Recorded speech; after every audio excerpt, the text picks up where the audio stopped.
I'm Aryeh Schwartz, along with my co-host, Rachel Galligan, and welcome to the Winsidr show, where it's all about the W. Today, we're talking reactions, and then also the WNBA semifinals.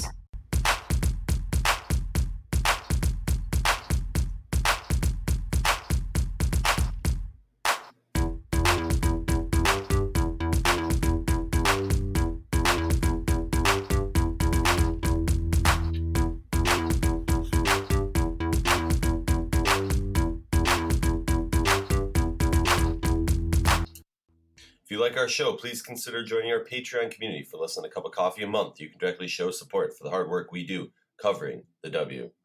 I'm here with Rachel Galligan. We're talking, well, we're at a loss for words. The Aces win a nail-biter in Las Vegas against the Chicago Sky, and LA made work of Seattle. Let's not even fool around, Rachel. We got to hop into the Sky Aces game and get going on this, because that was, ridiculous. Talk to me.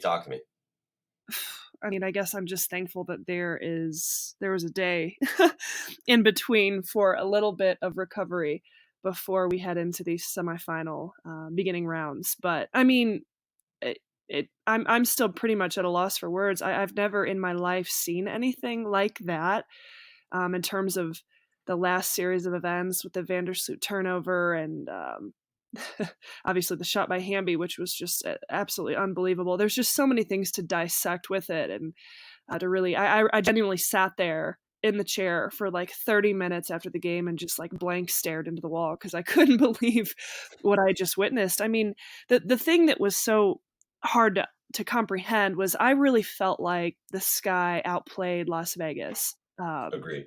For the majority of the game, and you really felt like Chicago was going to run away with it. You really felt like they had control because they seemed like the more poised team and the team that was under control, through the majority of the game. So in my mind, I really was like, I'd kind of crossed Las Vegas off. I was prepared for Chicago to advance. And then, you throw the ball in to Courtney Vandersloot, who's the best point guard in the world. I'm not even just going to say the league. She's the best point guard in the world. And there's no coach, no fan, no person in the country who could legitimately give me a better reason as to give me a better person who you would want the ball in their hands the final few seconds of a game like that, and so you get the ball exactly where you want it to go. And I think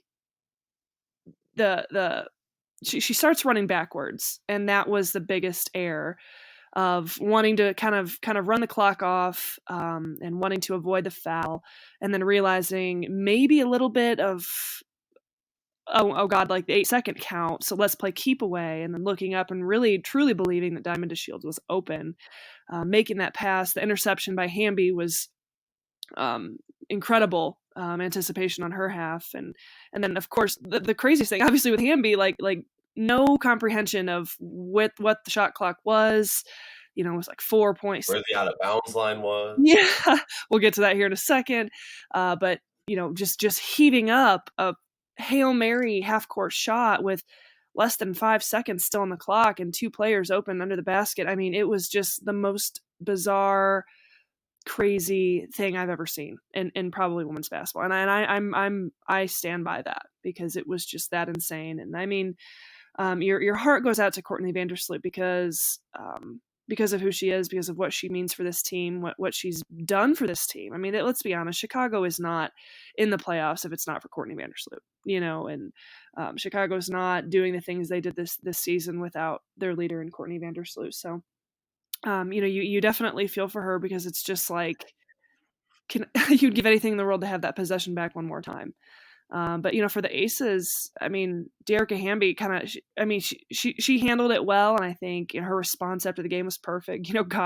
God was on our side, or it was just kind of a prayer. I had no idea what I was doing. I mean, she openly admits that. It was just, and honestly, sometimes that happens in these fluke end of game scenarios, and the fact that it was a single elimination game between two teams that I think is we really starting to see a rivalry brewing here.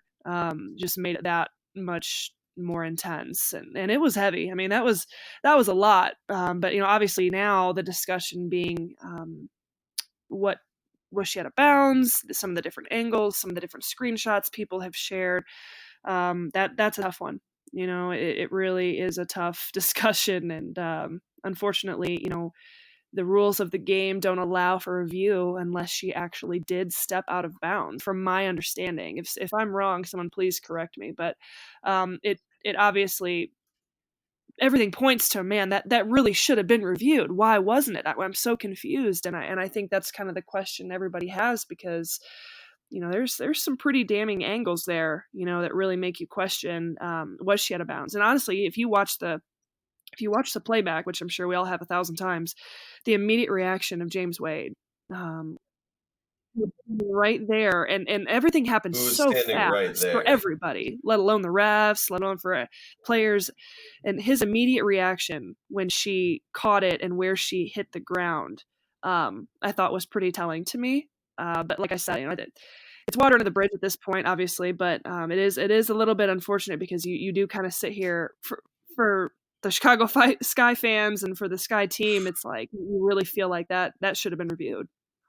Yeah, I mean, like, all right, let's be real. That is a friggin' punch to the gut, because you watch that, she clearly stepped out of bounds. I get, all right, fine, that's what the rule is. My thing is like, and when Rachel and I were talking about this before we hopped on this episode, I said this kind of reminds me of an NFL thing where it's like, okay, you might have stepped out of bounds or whatever, but we can't overturn it unless there's a clear change of possession, or like if she stepped out of bounds, that's a clear change of possession. The Sky get the ball right there, play over. So for me, that's why I feel like that needs to be something that you can review, just because it's such a clear cut. Like, yeah, all right, obviously, whether or not she stepped out of bounds, we can argue about whether or not that's clear cut. And the referee maybe would say it wasn't enough evidence. We don't have that angle, so we can't do that.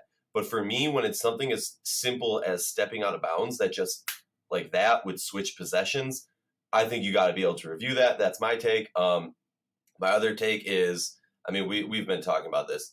Diamond Shields, everyone can keep going, oh, she's a star. Yes, she blew up this playoffs. I mean, she came ready to play. Now, when you're talking about championship caliber teams, it comes down to a few things. It comes to your stars performing at top level when the spotlight's on them, and it comes to your role players really stepping up and having that little bit of playoff magic.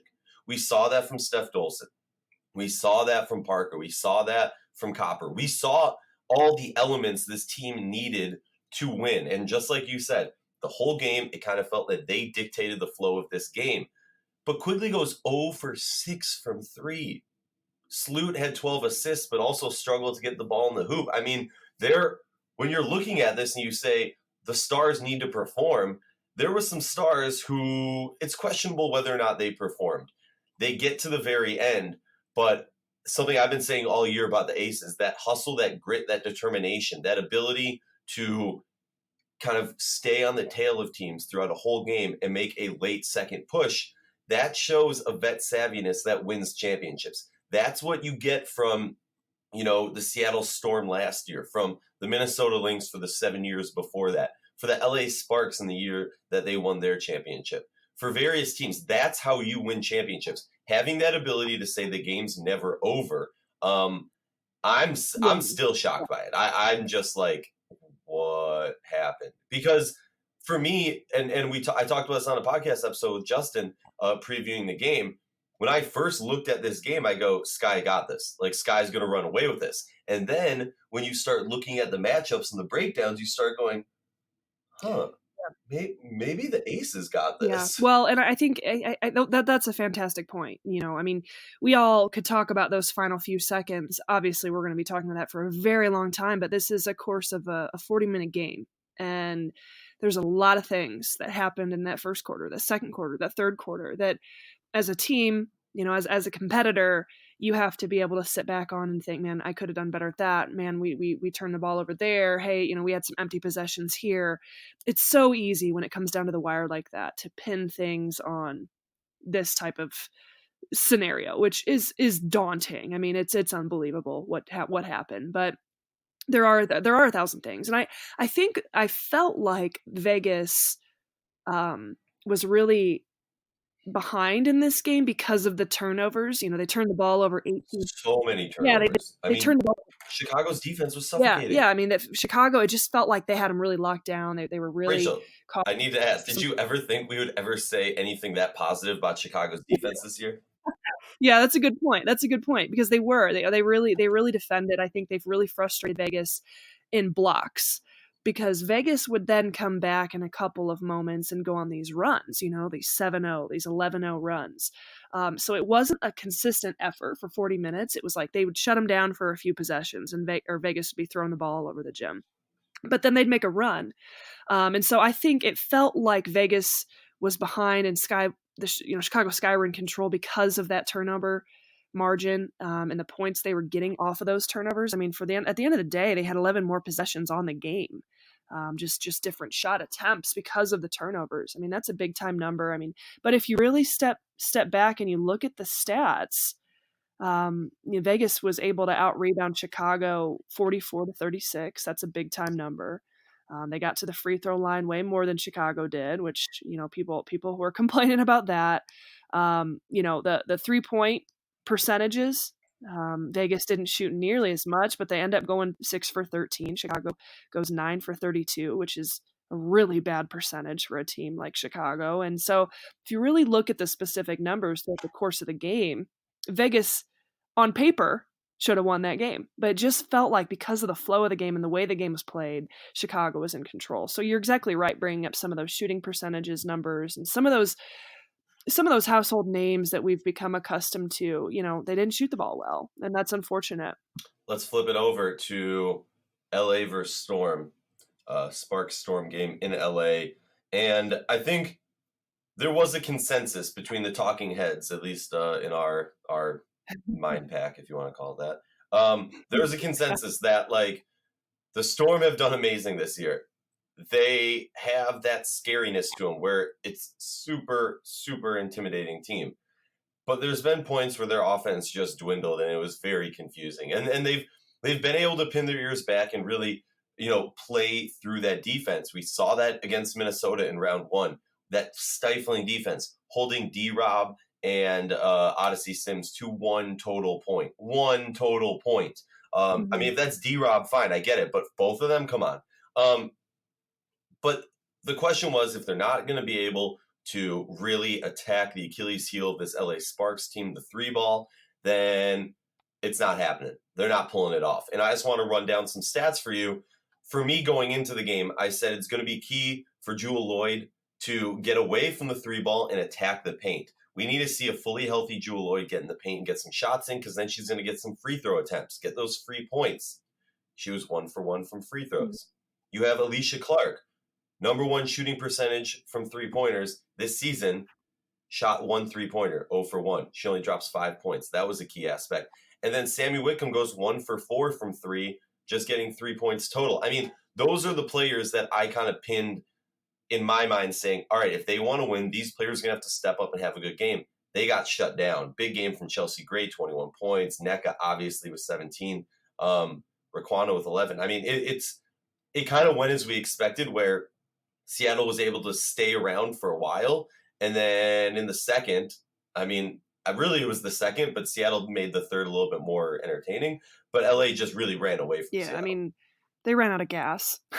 There's really nothing more to say about Seattle besides, they come out of the chute pretty well. They've got some energy. We're playing. We're staying with it. It's kind of a back and forth game. Things are pretty exciting. They even came out of the chute at halftime, and we're playing with them a little bit. But at the end of the day, I mean, what was supposed to happen in a game like this with kind of where we were at happened. LA is playing as well as any team in the league right now, and really they're healthy. They've got their eye on another finals appearance. There's no doubt about that. And in Seattle, I mean, for what this team has been this year, now there's talent. Don't get me wrong. I could go on all day about Jordan Canada and Natasha Howard, how incredible she is on the basketball floor. I mean, there's talent on this team, but it's just not enough. I think you do need more from Jewell Loyd. I don't know how she's going to really step back and look at, the entirety of this season and kind of grade herself from kind of, needing to step up in moments with obviously having Sue Bird and Brianna Stewart out. I would be curious. We should dive into that later. You can't say enough about the play of Mercedes Russell stepping in and doing some things, but honestly, they ran out of gas. Defensively, being able to find ways to stop this LA team was just, it wasn't going to happen. So I think your analysis is spot on in terms of just the three ball. LA finishes 11 for 27, for close to 41%, and they're feeling it. They're playing at home, and they did what they were supposed to do. They did what probably all of us anticipated was going to happen. But it's not a knock on Seattle. I mean, I'm impressed with Seattle's season. I'm impressed with the play of some of these youngsters, and i.e. specifically Jordan Canada on this team. And I mean, this team You shut your mouth and you give respect to Mercedes Russell, young lady. Mercedes Russell, obviously. I mean, kind of a huge surprise in a lot of ways, because I don't know. We should talk about someone who was ready to go and her number was called, and really stepped into a position where she didn't really anticipate that probably being her role, and really came up big. And so, I mean, this Seattle team faced as much, if not the most adversity of any team this season, and handled it with a great deal of grace, in my opinion. And you have to give a lot of credit to that, them getting to the playoffs and being as competitive as they have been this year. I think really surprised a lot of people, and you have to credit that. Oh, definitely. Well, let's move on. Let's flip forward. Today, this episode's coming out today. 2 games tonight. We got the WNBA 2019 semifinals. Las Vegas has traveled to DC at 8:30 p.m. Eastern Time. We'll take on the Washington Mystics. In this game, honestly, I don't want to get ahead of myself, but I kind of, looking at the 2 matchups, I kind of view this as that Seattle Mercury matchup from last year, where whoever wins this is kind of the presumed winner of the finals. Not to throw shade at the Sparks or the Sun, but let's be real. I mean, at least in my opinion, Mystics have been complete terror of this league all year long. I will say I don't have that same dominating confidence that I had in Seattle last year, or Minnesota or LA in the years before that. But I do have that confidence that the Mystics are that next level team. The question is, how do they come out in game 1? We know that these teams are cursed when they play each other. So I hope the game starts on time and there isn't like a monsoon or some random freak of nature attack on the stadium. Like, I'm calling it now, like some random thing's going to fall from the ceiling in the game, like before the game, like a banner. There's no way this game goes on without a hit. Put that out into the atmosphere. Don't put that out into the atmosphere. All right, fine. I take it back. But everyone knows what I'm getting at. Like there's going to be an earthquake in like some other country that somehow is going to only affect like Southeast DC and that court. That's what I'm saying. Like, that's how crazy we're getting right now. But I just think both these teams have shown throughout the season at various different points that championship poise, that ability, like I said before, to kind of stick around in a game, then put the foot to the gas, run through it, win it. So I'm excited to see what happens in the series. I mean, Mystics won the regular season series 2-1. The 2 games they won were pretty big wins. The 1 game they lost was a close game. So if you want to use that as a barometer, I gotta think, just initially thinking Mystics pull this off and go for a repeat into the WNBA finals. What are your thoughts? Yeah, I agree with you. I think Washington by far has the upper hand here. And not to sound like a broken record, I mean,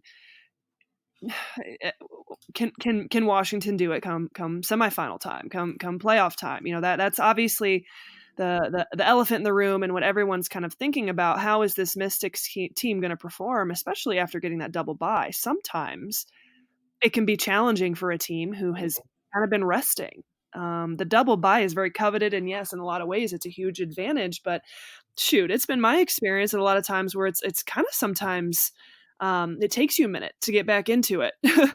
So I wouldn't be surprised if we saw Washington kind of come out maybe a little bit flat, but I also wouldn't be surprised if we saw them come out and jump out to a 12-0 run. So I think there's a kind of a huge question mark there, but I'm totally with you on one of these teams, is going to go win it all. That's kind of what my gut instinct says. And I picked Las Vegas early in the season, so I have to stand by it. But I'm a little bit disappointed. I'm very much disappointed in the inconsistencies that we've seen from them, through the course of this season, especially the last month. However, a team that just ran out of jail, who broke out of jail a few nights ago, with as much momentum and hype that they are feeling right now, you can't help but wonder, is that Mystics staff, is that Mystics team sitting there like, oh man, is this Las Vegas team a team you want to be playing right now? Because I think on the flip side, they could come in there guns completely ablazing with a ton of momentum, like a bunch of gangbusters, like we all know they can do. But the question mark has always been consistency with Vegas, and do they have enough to go win a 5-game series against Washington? I don't know, but they have to be able to win one of these two at Washington. They have to be able to steal one, and in my opinion, it's tonight. They have to be able to win that first one to give themselves a chance. If they fall 0-2 and head back to Vegas, it's done. But if they can steal one in Washington, in particular tonight, I think this is the big one. They're going to have a chance at this series. I'm gonna flip that on its head, and I'm gonna say, am I crazy to think that winning on such a play kind of does negative effects for the rest of the season? Now I know there's a lot of comparisons to the Weatherspoon half court lob. I know we were getting a lot of people talking about that. But if I remember correctly, they did not win the championship that year. I mean, it honestly, in my opinion, it's 50-50. It goes one of two. I mean, it goes either way. And I know that's a cop-out, but I mean, I really feel like how do you recover from that? How do you get the energy level back up from that feeling? Like, how do you not have energy from after that? I mean, that was the most incredible shot we've seen in years. I agree with you. I mean, so that's what I'm saying. Like, I hear your point. It could come out and just be like, holy crap, we're thankful we made it. We got our charter flight. We made it to the semifinals. This is great for our franchise. I just think it's that level. It's that level of, like, I mean, this is a weird comparison, but and Rachel, as an athlete, like a real athlete, not me, will tell me I'm an idiot for saying this, but I feel like if you ever have one of those epic nights where you're out with your friends and you're raging, you're having a good time, maybe it's a friend's wedding, and then it's a hangover. Yeah, it's that hangover effect where you're kind of just like, you pause for, like, if you let it sink in for a moment, and then you have the Rachel and the wall where you're just staring at the wall, like, that just happened. Absolutely. And that, I think that to me is why I am so excited for not this series, but this first game, because this first game is going to tell us everything, in my opinion, based on just how everything is played out with LA or with Las Vegas. I really feel like this team, it's a huge question mark. You don't know what's going to show up at any given night. And even after, like talking about that play or talking about that last win, what's going to show up after that, we don't know. And it's scary. It's got to be a little bit daunting for Washington sitting here going like, well, what the hell? Like they just, like I said, got out of jail with the most criminal win of the history of women's basketball. And they're coming here, and it's like, what are we going to get? All right, well, let's just be us. We have to be prepared. We have to be ready to go. And so it's going to be a great series. If there's a team who can beat Washington, in my opinion, it's the Aces. They've done it. I have a hard time.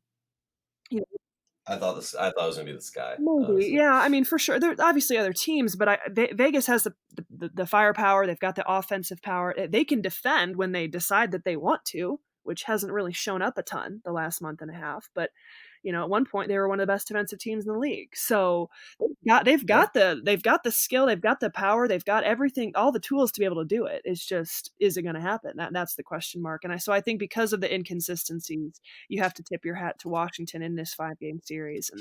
But I mean, in terms of all like the craziness, I know that Washington is ahead, 2-1 in the series, but obviously, God, that last game, we played a half, and that was bizarre. But I was stepping back, and I was like, well, you can't really count that one. I was like, yeah, you can, because the they were up half that we saw, I mean, that thing was getting blown out of the water. So, well, all signs point to Washington advancing to the finals, but again, you just never know. The Aces have it. We're just going to see if they can bring it. Let's flip it over to a little bit more northeast. The Connecticut Sun and the Los Angeles Sparks in Connecticut. Game 1. Right now the Sparks are hot. I mean, they end the season on a, let's see, 3-game win streak. Then they beat Seattle, so now they're on a 4-game win streak. And then flip it, Connecticut loses the last 2 games of the regular season before going into the playoffs. A little bit concerning. Got blown out by Indiana. Obviously, there wasn't much to play for at that point. Chicago beats them in overtime. And for me, this is a interesting game. This is the one where, the betting lines are close, as they say, where I could see this going either way. Obviously, LA takes the regular season series 2-1. And honestly, there were some really close games. These teams match up really well. There's obviously a little bit of bad blood. We can't deny this. Sinead Gumake gets traded to LA early in the season, basically a wholesale price. And for my take, it's going to kind of dictate the Connecticut Sun's legacy. We know this team has been together. Kurt Miller has talked about it. I've been calling them the sleeper team of the season for the past 3 years. At this point, they can't be the sleeper anymore, but they need to get something done in the playoffs. When you talk DC, the biggest criticism is, can they win it when it's the big show? And when you talk about Connecticut, it's, can they just win it in the playoffs? Not even the big show. Can they win it in the playoffs? And so, I think if you're looking at this game, you have to think to some extent that the you got to lean towards LA a little bit. Yeah, I mean, I can't blame you there. I mean, LA is as hot as anyone else in the league right now, outside of probably Washington. Winning their last 3 and playing very well. They're healthy. I mean, they've kind of flown under the radar with this steady pace through the course of the season. We've not talked about the LA Sparks to the magnitude in which we've talked about them in years past. I mean, this is obviously offensively firepowered team. Chelsea Gray is as dominant come playoff time as anyone. And so I think Connecticut is a little bit of a question mark. I mean, it's a little bit similar to Washington, although I don't think they're playing as well as Washington come playoff time. They've never been in the situation where they've been able to secure that double bye. So I'm curious to see how that is handled with them, how they kind of come out. Am I ridiculous to think that this whole time, the past 2-3 years, they've been looking to get that, or I guess 2 years, trying to get that double bye, and now they finally get it, and now that watch them just come up. No, I don't think you are at all. I don't think you are at all, because and then that's not a conscious thought process. That's not something that's talked about. Obviously, that's not what anyone on that team is thinking. But they have talked about that first round getting knocked out so many times, and now you've got the double bye. You've been resting. I don't know. I do think this series will go to 5, which is going to be fantastic. we all can agree on that. Although my cardiac arrest that I had the other night, I might have another episode of that. But Connecticut's phenomenal at home. They're 15-2 at home, whereas LA has struggled on the road. Just finishing 7 for 10. So I think that's a huge advantage for the Sun, being able to be at home these first 2 games. But I think this series is going to go to 5. It's going to be an absolute bloodbath. And we might see LA come out and steal this first one just because of the momentum that they have. They've got their legs under them a little bit.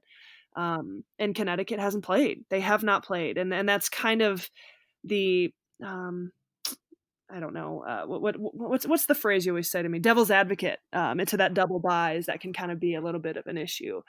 It's nice because you get to rest and you get to prepare and you get to focus on yourself. And on the flip side, you haven't played, and sometimes that can kind of mess with teams a little bit. But this is going to be a bloodbath. I mean, just this series is going to be one of the greatest matchups we've seen in terms of just kind of WNBA playoff history. I feel like with how talented these teams are, with the firepower on these teams, we're going to see some come down to the wire type of games, and it's going to be insane. I really do feel that. I don't know that my heart's ready for it, but I don't know who's going to run away with it. I think you have very good reason to say that LA will, and I think part of me is kind of leaning. My thing is, and I feel like a broken record because I just keep talking about the weakness of LA.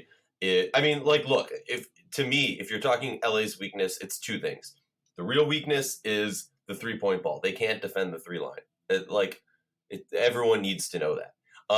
The other weakness, which we see less and less of that being a danger, is their undersized bigs. Yes, they have some bench players who can come in and be real size bigs, but the people who actually play are a little bit undersized. And I don't think we're necessarily going to see that as a huge issue in the rest of these playoffs. But let's talk about real briefly a couple players, Rachel, that we're eyeing that we think are key players for these teams to win. My first one, like Jonquel Jones, is an obvious one, right? But offensively, Courtney Williams is going to need to be on fire. She's going to need to be, diamond to shield style right there. Yeah, I agree. I think Courtney Williams has got to step up big in this series in particular. With the way matchups are, and just from an offensive standpoint, we've seen Courtney Williams be able to go off for 25, 30 points a game. She's going to have some big nights offensively for Connecticut to advance to the finals. So I'm totally with you there on Courtney Williams. And I'll talk about, earlier we were saying role players really need to have a little bit of that magic if they really want to do good. For me, obviously, Minnesota, close to my home, I'm going with Rachel Banham. She's got that 3-ball experience. That's going to be a key element. We're going to need to see players like her or players like Plaisance step up and have a little bit of that pixie dust, a little bit of that magic if they want to see a victory here. Is there anybody bench players on Connecticut that's kind of sticking out to you? I don't know that I'm not necessarily bench players, but I was going to talk about Shakina Strickland. She started out really hot this year and was just phenomenal from the 3-point line, and she's going to have to step up big as well. I mean, she's shooting 38% from the field this season, which is good, but she's going to have some big nights as well. All right, let's flip it over to the Sparks. Honestly, you could pick anybody on this roster and say this person is ridiculously important, blah, blah, blah. Something that I'm going to, like, the thing that's scariest for me with the Sparks is you have TRP starting, let's say. Obviously, they might switch up the lineups, but then you have Beard coming off the bench. She hasn't gotten full minutes this season. She is still an elite defender. I don't care what you want to say. And having her as a bench player to kind of throw in there and just say, hey, we're going to give you 10 minutes or like the next 5 minutes, just right now, put something that just disrupts them. Just disrupt them. And she can do that. And that's why she's going to be a key player for me as a role player who needs that magic. But talking offensively, I mean, I know Chelsea Gray is going to get hers, but Raquana Williams is, to me, if the Sparks win the championship, Raquana is going to be a huge element in this championship run. I loved your take on Beard. She is so disruptive in a game, and when she is on the court, the things that she brings for this Sparks team, they in a lot of ways look like a completely different team, and in a positive way.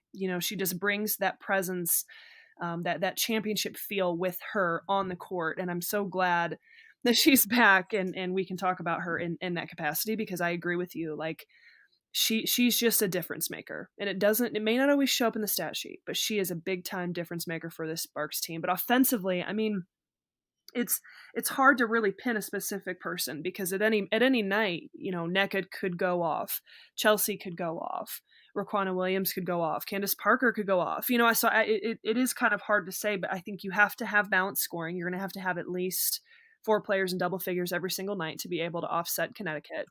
And I think you need some big time play from Shanae Ogumke. And I think someone who can be able to maybe come out and have a big night herself, come out and see a big time 20-point, 25-point night out of Shanae might be, the difference maker of a win or a loss, but in at least one of these matchups, in my opinion. So I think the balanced scoring, TRP's been stepping up major for the Sparks lately. Raquana Williams is, I think if I had to pin one person, I agree with you of, she has what it takes to be able to step up and have some major nights offensively. But I don't think either of these teams are necessarily going to struggle to score. It's going to come down to, matchups, being able to defend and being able to handle each other's runs. Yeah, I agree. Let's just do a prediction for game 1. I'm going to contradict myself, because I'm gonna go with the home teams. Both home teams are gonna win game 1, in my opinion. Okay. I think LA is going to steal the first one tonight at Connecticut, and I feel as if Washington's gonna win tonight as well. All right. Well, appreciate that, and check in with us. We're gonna have follow-ups. We're gonna have more episodes and more episodes till your ears are bleeding, because We believe the players of the W and its community deserve the same in-depth analysis and respect that men's sports receive on a daily basis. Please consider joining our Patreon community to help support us in the hard work that we do.